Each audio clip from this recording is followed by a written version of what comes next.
तो मैं आपके चैनल से स्पष्ट संदेश देना चाहता हूं, जो भी उत्तराखंड के तमाम जो बाहर के लोग आए हुए हैं, देखो काम करना है तो काम के तरीके से आओ, नौकरी करनी नौकरी करने के तरीके से आओ, लेकिन अगर हम पे राज करने आओगे तो जो जिस भाषा में मानेगा उसको उस भाषा में हम मानेंगे। हम पहाड़ के रहने वाले लोग हैं मित्रवर, हमने जब पहाड़ को काट कर हम रह सकते हैं, उसको खेत बना सकते हैं, तो हम आप बताओ उत्तराखंड के अंदर हम क्या नहीं कर सकते?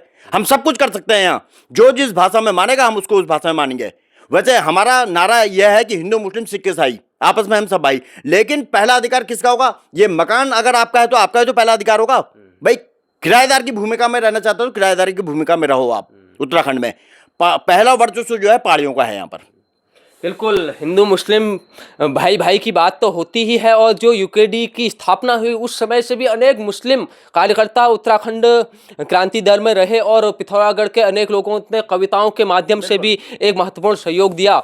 ये तो रही उत्तराखंड क्रांति दल की बात, लेकिन 25 साल हो गए साहब उत्तराखंड बने हुए। 25 सालों में आप कह रहे हैं कि लाखों की संख्या में लोग बढ़ गए, तो 25 सालों से यूकेडी कहाँ थी, क्या कर रही थी? जब लोग बाहर से बढ़ रहे थे, आज याद आ रही है कि इतने एकदम बढ़ गए। बीच के जो समय में गैप रहा, उस समय क्यों नहीं पता चला कि इतने लोग बढ़ रहे हैं? देखिए, आपने बहुत बढ़िया सवाल पूछा।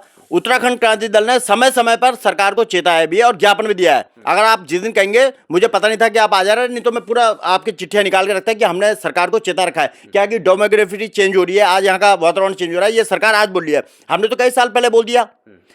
जब मैंने आपको बताया कि जो जनसंख्या बाहर से आ रही है ये केवल वोटों की राजनीति के खातिर इन लोगों ने करी अपनी। ये राज्य मैंने बताया ना, मैं छोटा सा उदाहरण दे रहा हूँ, जैसे सुशीला तिवारी अस्पताल बनाया, ये बनाया मात्र कुमाऊं के लिए। पहला भाई अस्पताल है, वैसे तो सभी का स्वागत है उसमें भाई, अस्पताल देखो बीमार आदमी आएगा, लेकिन पहला अधिकार था उसमें पहाड़ के लोगों का। आज हमारे कोई पिथौरागढ़ से आदमी आता है, कोई धारचूला से आता है, कोई मुंशियारी से आता है, कोई आपके उगलकांडा से आता है, उसको वहाँ बेड नहीं मिलता है, वो बेचारा वहाँ धक्के खा रहा है। और बाहर के लोग को यहाँ पर आ गए, बरेली के, ये बरेली के आसपास पीलीभीत के लोग, यहाँ ये रामपुर के लोग आ गए, पूरा भाड़े बर्तन लेके वहाँ पर धर्मशाला बना दी उन्होंने।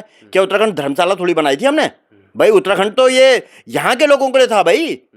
अब पहाड़ का आदमी होता क्या, सीधा साधा होता, उसको कोई भी डरा देता है, कोई भी धमका देता है भाई। जैसे आप देख रहे होंगे वो मैं आप इसी को बात के लेके कर रहा हूँ, एक कैबिनेट मंत्री ने एक हमारे पहाड़ के लड़के को मारा, तब क्यों नहीं भाई पुलिस ने मुकदमा लिखाया?